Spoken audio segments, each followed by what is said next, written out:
안녕하십니까. 폴리핑 뉴스 폴리앵커입니다. 20일 MBC 뉴스 보도자료입니다.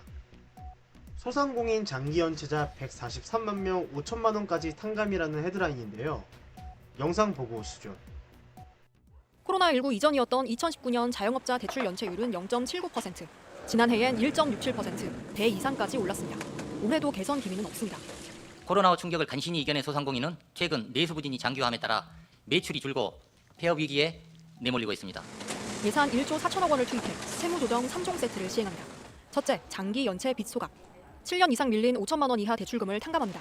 개인 113만여 명이 못 갚은 빚 16조 원이 대상인데 채무조정기구인 배드뱅크를 새로 설치해 상환 능력에 따라 100% 탕감 또는 최대 80%까지 감면 둘 중 하나를 적용합니다. 저희 시스템에서 한 1, 2% 정도 되어 있는 그분들의 재기를 지원한다. 연체 기간이 7년이 안 된 코로나 기간 채무엔 현행 새출발기금 적용 대상을 넓힙니다. 구제 결정이 나면 원금을 최대 90%까지 감면받을 수 있는데 이달까지 영업한 중위소득 60% 이하의 소상공인으로 요건을 완화합니다. 힘들어서 빚을 얻었는데 정부에서 갚아주면은 다시 이제 열심히 또 희망이 생기잖아요. 열심히 빚 갚으면 손해라는 불만도 감안합니다. 성실히 갚아온 소상공인은 분할 상환을 허용해주고 이자 1%포인트 지원 또는 우대금리 2.7%를 적용합니다.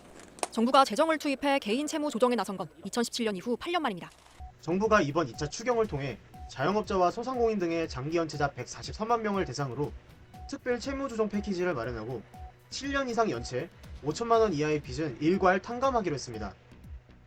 정부는 이번 추경에서 민생 경제 안정을 위해 투입하는 5조 원 가운데 1조 4천억 원이 소상공인의 재기를 지원하는 사업에 활용합니다.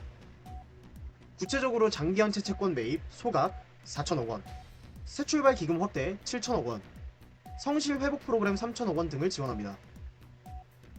장기연체 채권 매입 소각은 장기연체 채권을 매입한 후 심사를 거쳐 소각하는 것으로 정부가 재정 4천억 원을 투입해 7년 이상 연체된 5천만 원 이하 개인 무담보 채권을 일괄 매입하는 방식입니다. 정부는 이번 프로그램을 통해 113만 4천여 명의 장기 연체 채권 16조 4천억 원이 소각 또는 채무 조정될 것이라고 내다봤습니다. 또 새출발 기금을 확대해 10만 명에게 빚을 깎아주고 정책 자금에 3천억 원을 투입해 19만 명의 대출 이자를 깎아주거나 만기를 연장해주기로 했습니다.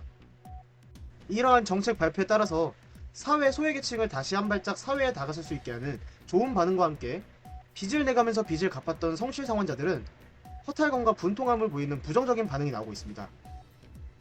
이상 폴리핑 뉴스 마치도록 하겠습니다. 감사합니다.